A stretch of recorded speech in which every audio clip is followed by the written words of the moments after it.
This is episode 146 of Teacher Approved. You're listening to Teacher Approved, the podcast helping educators elevate what matters and simplify the rest. I'm Heidi. And I'm Emily. We're the creators behind Second Story Window, where we give research-based and teacher-approved strategies that make teaching less stressful and more effective. You can check out the show notes and resources from each episode at secondstorywindow.net. We're so glad you're tuning in today. Let's get to the show. Hey there, thanks for joining us today. In today's episode, we're sharing our best suggestions for managing school tools and sharing a tip for getting students involved in the process. We start our episodes with a morning message, just like we used to do at morning meeting in our classrooms. This week's morning message is, if you were born before 1990, what skill do you possess that no one uses anymore? Emily, what ancient knowledge do you possess? Well, it's hard to choose because there are so many skills that I know that I no longer use. But the one that came to mind was how to use a card catalog. Oh, yeah. And man, I loved that. And going up and getting it stamped with your card when you were checking out with the card. And I mean... I taught at a school that was built in 2001. So the library was equipped with this like custom, beautiful card catalog that remained completely empty my whole time there because it was that transition between needing one and not needing it at all.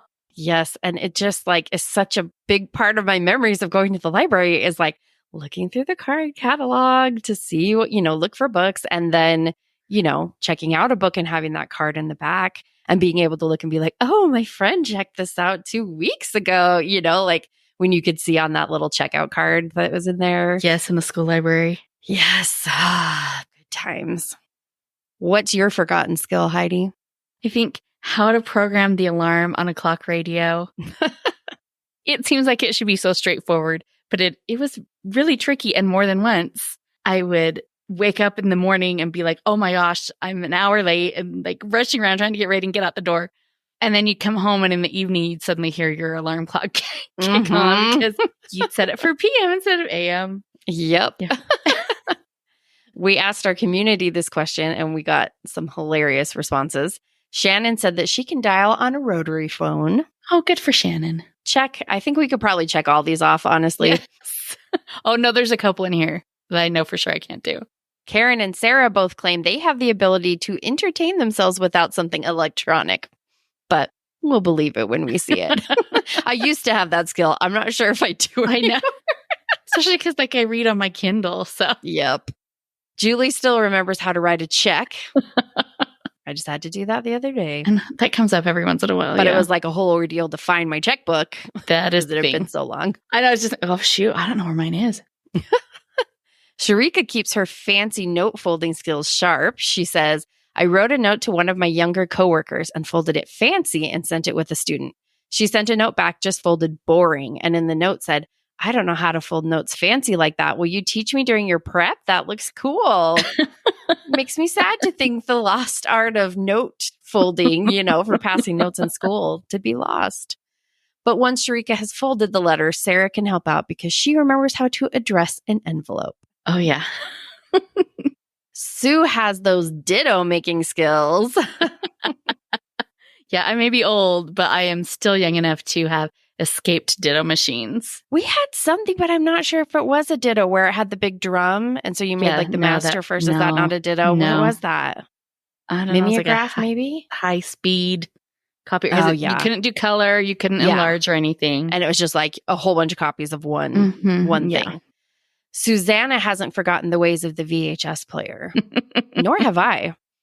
Iram can research without Google, which is definitely a valuable skill. Yes, it is. I had a lot of experience in that, but now I'm really glad I don't have to research without Google anymore.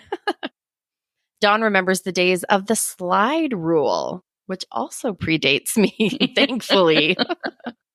April remembers hitting play and record at the same time on your cassette player right at the beginning of the song you've been waiting to hear all day on the radio. I have done that many a time. But does she also remember how the DJ would inevitably talk over the end of the song that you've been dying to record? It's like, come on, man. Joy can balance a checkbook. Go, Joy. Again, something I used to do all the time and just never if you ever can do find anymore. it. Anna and Susan need to team up. Anna can navigate using a map like a pirate. And then Susan can fold it back up, which if you've ever tried to do, you know is very tricky. Very tricky. And Shirley has mastered the art of how to get a drink and snack and be back before the commercials are over. I have told my kids multiple times, you have no idea how lucky it is now that you guys can just pause a show. We were running like our lives depended on it. And then your siblings yelling, it's back on, and you're running back. Oh, we'd love to have you join the silly conversation over in our teacher-approved Facebook group. How many times has this happened? It's 3:30 in the afternoon. The kids are finally packed up, cleaned up, and out the door. As you walk around prepping for tomorrow, you notice bits of crayon wrapper under a desk. So you stop and pick them up. Then you notice some old stubby pencils kicked under a cupboard. There are glue sticks in with the markers and markers in with the glue sticks, and all of them are missing their lids somehow. So you fix all of that and then get back to doing what you need to finish before going home. Dealing with a few misplaced school supplies is not the end of the world. You can set everything to rights in a couple of minutes, but it is draining. Plus, you have enough to do at the end of the day without having to add tasks, however minor, to your plate. But what if there was something you could do to keep school supply management from becoming a daily hassle? Imagine a world where your kids just use their stuff the way they were supposed to, and then they put it away. Wouldn't that be magical? Well, consider us your fairy godmothers because we are here to make that dream come true. And we don't even need magic wands. Nope, just a couple charts and some papers, and we are set to transform your class from messy to successy. Unfortunately, we can't bibbidi-bobbidi-boo this one. It's going to take some work, but it's actually the kind of work I really enjoy. Yeah, me too. If we were going to get tattoos, I bet it would be like procedures dorks or something like that. But I like it because it's productive teaching without the stress of grading or testing. It builds classroom community, empowers students to be active participants in the class, and solves some major teacher headaches. So really, what is not to like? If you are a longtime listener, first of all, thank you. And also, you can probably guess what we're talking about because we come back to it a lot. We're talking about guided discovery, of course. Guided discovery is a lesson presentation style. You're probably familiar with inquiry-based lessons. Guided discovery belongs to that same family of lessons, but we are leaning more heavily on the guided part of guided discovery than we would in a purely inquiry-based lesson. Or we could put it like this. In inquiry-based learning, the teacher presents a topic and students are pursuing their own questions and curiosity about that topic. In guided discovery learning, the teacher creates a shared goal with their class and gives students an opportunity to apply what they've learned on their own. Both methods have the goal of creating understanding through exploration, but guided discovery really shines when your goal is for students to learn why something matters. So for example, if you're teaching PE, you can set up an activity where students can discover why the positions in basketball are important. Obviously, you could just explain this to them, but they're more likely to remember it when they have firsthand experience of what works and what doesn't. One time I really loved using guided discovery was when I was teaching the importance of standardized measurements. Now, I could have just told my class that we use standard units of measurement to avoid confusion, but it was much more memorable and much more fun to let them discover that for themselves.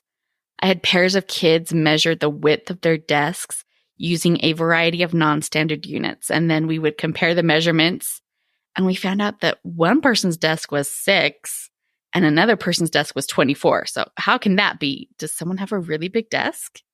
Oh, we measured in different ways, and that means we can't compare measurements. So what can we do about that?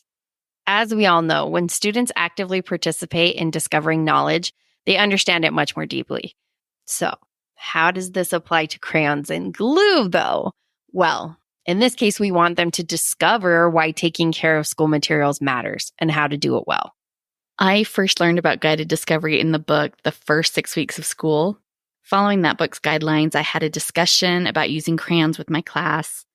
I handed out a coloring page and let them color for a few minutes, and then we discussed what they did well and how to continue using crayons respectfully.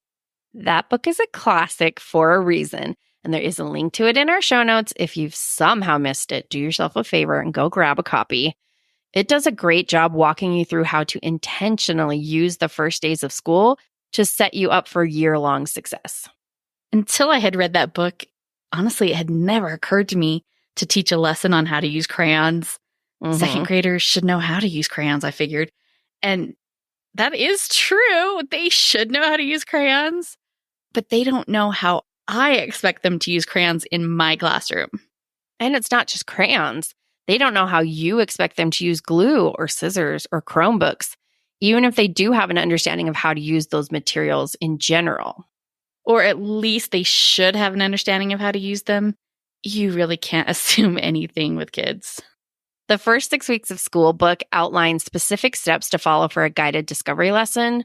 Over the years, we've adapted those steps to better fit our needs. So we have a 6-step system for teaching students about any school tool. Step 1 is introducing, where, as you maybe can guess, we focus students' attention on the school tool that we are going to be using. Step 2 is establishing use. We ask students, what is this used for? And add their ideas to a chart. Step 3 is generating standards. It's very similar to step 2, where we ask a question and then just write down student responses. In this case, the question is, how do we take care of it? Next is time for step 4, exploring. This is the fun part. You could give your class free time to use the scissors or glue or whatever you're introducing, or you could give them a specific activity or craft to try it out. And while students are exploring, the teacher is walking around correcting any misunderstandings. That is an important step because you want to catch any problems before they can become bad habits. Then it's time for step 5, reflecting and sharing. Students rate themselves on how well they follow directions and share what they noticed about using the school tool. And last, we have step 6, caring for materials. This is where you wrap up the lesson by discussing what students will remember to do going forward. We have a set of guided discovery lessons all ready for you to use to teach your class about more than 20 different school tools. And since it's about discovery, we gave everything a fun space theme. It does look so cute. It's one of my favorite things we've ever made. For each tool, there is a detailed lesson plan, a chart you can print, or you can use it in Google Slides, and there's a specific activity page for the students to complete using that tool. Since we've been talking so much about crayons, let's go through our guided discovery lesson for crayons. We start with introducing. This can be as simple or as elaborate as you like. You could play hot or cold to find the item in your classroom. You could give clues and have them guess what you're thinking of. You could play Pictionary or Hangman to try to guess the item. Your intro doesn't have to be big or complicated. The goal is to find something that will get kids interested in whatever you'll be talking about. In this case, we're starting with the book, The Day the Crayons Quit. That's such a fun book. And our guided discovery set has a list of lots of different books on school tools. So you could round up a whole library of school tool books if you're in the mood.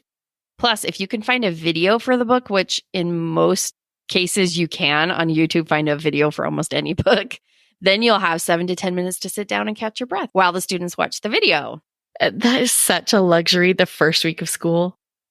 After reading or watching the story, I'd gather the kids for a discussion and ask what happened with the crayons in the story. Then I'd move to step 2, establishing use. This is when I want a chart or slide for listing student responses. In this step, we ask students, what do we use crayons for, and list their answers. If a student suggests something that's already been mentioned, you can just validate the response by pointing to the place on the chart where it's already written and say something like, that's right, we can use crayons to make a picture for someone. Once you have a few responses, it's time to move on to generating standards. On the same chart, write students' responses to the question, how do we take care of our crayons?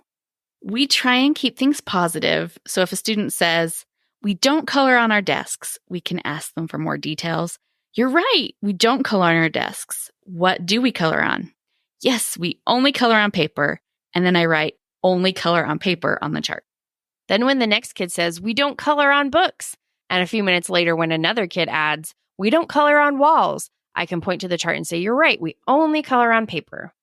By reframing things in the positive, you cover way more potential problems than if you have to list every possible do not. Plus, once a student starts the do not train, all the kids want to hop aboard and outdo each other with crazy examples. And your lesson will run away with itself. Maybe you've lived through this a time or two. By pointing the students back to what's already written on the chart, you keep the focus on the activity and not on all the wild ideas that they are going to try and come up with. They'll get the message and move on once you have done a few. You're right, we don't color on the principal's car. What do we color on? Yep, we only color on paper. Hey there, teacher friend. Do you have a question or concern that could use a teacher-proof solution? We'd love to help you out by answering your question here on the podcast. You can submit your questions to hello@secondstorywindow.net and put podcast question in your subject line. We can't wait to hear what's on your mind. Once you've listed how to use your crayons and how to take care of them, it's time to explore. This is when students get a chance to actually use their crayons. Part of the magic of guided discovery is this moment when students are entrusted with their new school tool. We've had all this build up, and now they finally get to try it out for themselves. A new box of crayons is always a thrilling sight, even for me as an adult. How you want students to explore is entirely up to you. You can give them all scratch paper and just let them draw for a few minutes. You can copy a random coloring page and have them color. Back when I had a pirate-themed class, I copied a pirate coloring page and handed those out. Really, whatever meets your needs is the right thing to use. In our guided discovery set, we wanted our exploration pages to do a little extra lifting.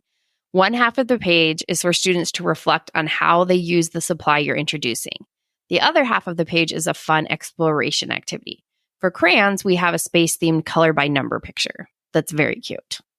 By limiting the exploring part to half a page, it keeps the lesson moving along. We don't want to spend 45 minutes introducing crayons when 15 or 20 minutes will do the trick. Regardless of what activity you have students do to explore, always plan for a fast finisher. Yeah, you know how kids are. Some are going to just fly through this, and some are going to act like they're coloring the Sistine Chapel. All of our guided discovery plans have a suggested fast finisher for each lesson. Not everyone needs to be completely done with exploring before you move on. Once most of the kids seem to be finishing, call everyone together for step 5, reflecting and sharing. Have them rate how well they followed directions. Point out the good things you saw happening. Add the students' suggestions to the what we noticed column on the chart. Then you're ready for step 6, a discussion about how to care for the crayons going forward. If you have any specific procedures for crayons, you can teach them at this point. Then have everyone clean up and transition to your next activity. Once you've taught a couple guided discovery lessons, you can easily get the system down to 15 or 20 minutes. But that's still a large chunk of time, and you might be wondering, is it worth it? For me, it's an absolute yes. Guided discovery and tell, try, tally, talk for teaching procedures are the two things I would never start a school year without. If you have never used guided discovery before, maybe that sounds like hyperbole. After all, kids are not going to remember everything you list on the chart for every school tool. But the point of this activity isn't to have a chart. The point is to make the chart.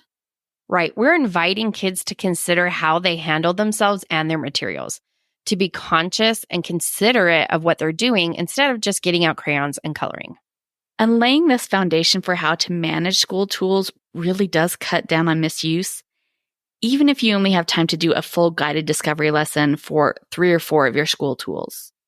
I scheduled lessons for all of our regularly used school supplies because that mattered to me. But at the very least, I'd say, regardless of what grade you teach, pencils and crayons are a must because students use them constantly.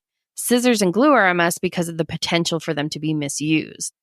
And I would probably throw dry erase markers in there because they're expensive to replace. So we don't want to misuse those.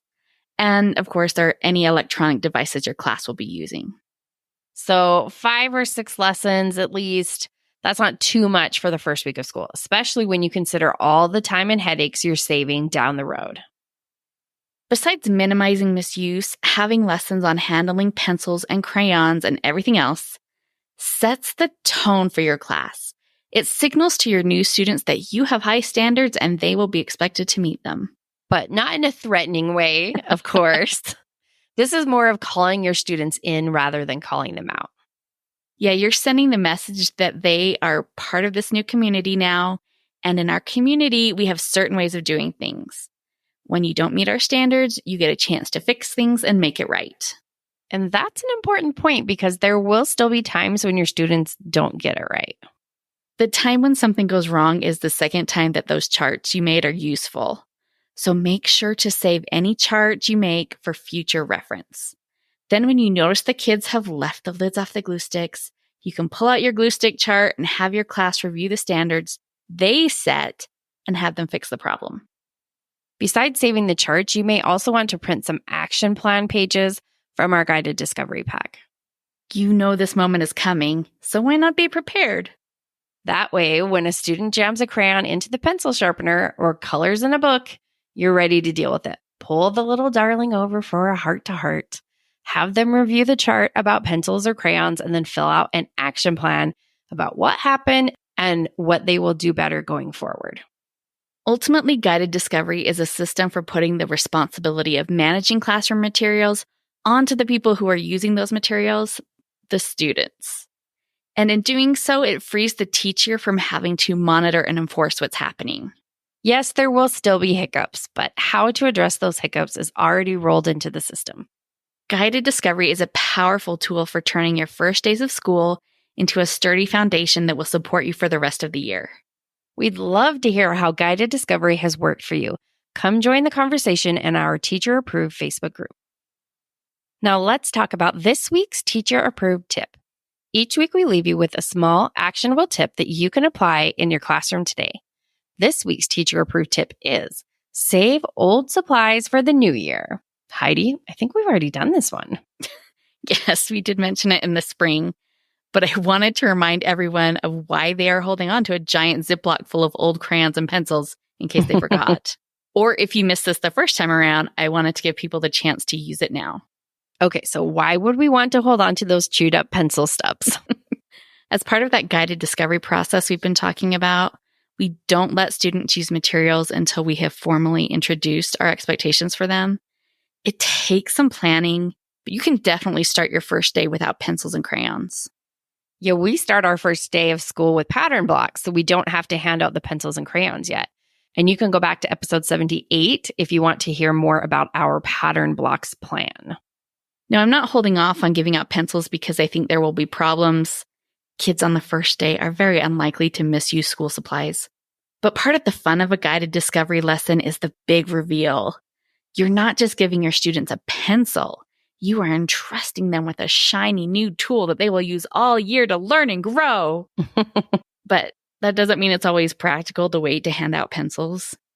Even if you start your day with pattern blocks, your students might need to write or color before you have a chance to formally introduce pencils and crayons. One way to still manage the magical reveal in your guided discovery lesson is to have students use those old stubby supplies to start with. Then when you are ready for your guided discovery, you can reveal the beautiful new boxes of crayons and the bouquet of freshly sharpened pencils. And you have such a good gateway to a meaningful conversation.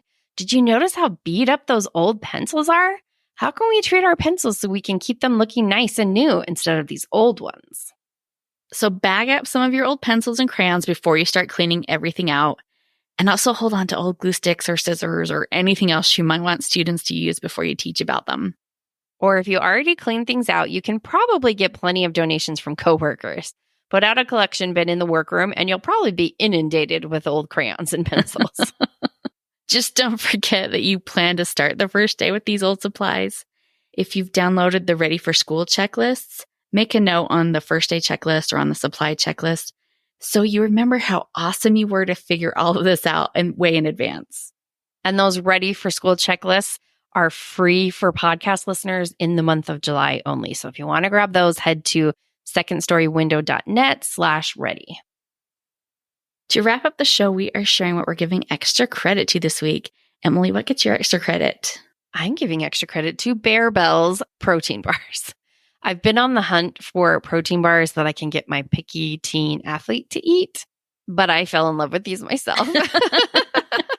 They have 16 to 20 grams of protein each, depending what kind you get.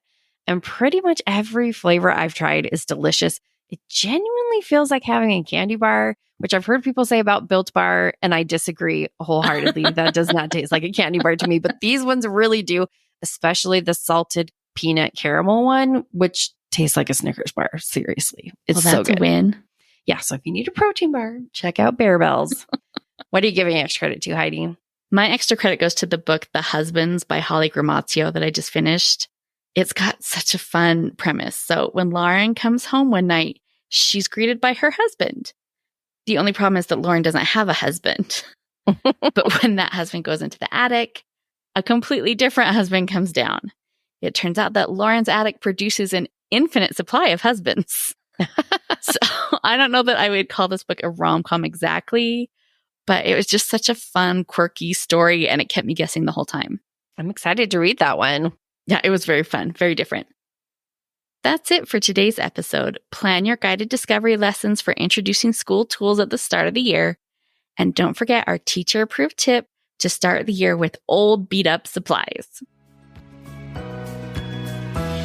We hope you enjoyed this episode of Teacher Approved. I'm Heidi. And I'm Emily. Thank you for listening. Be sure to follow or subscribe in your podcast apps so that you never miss an episode.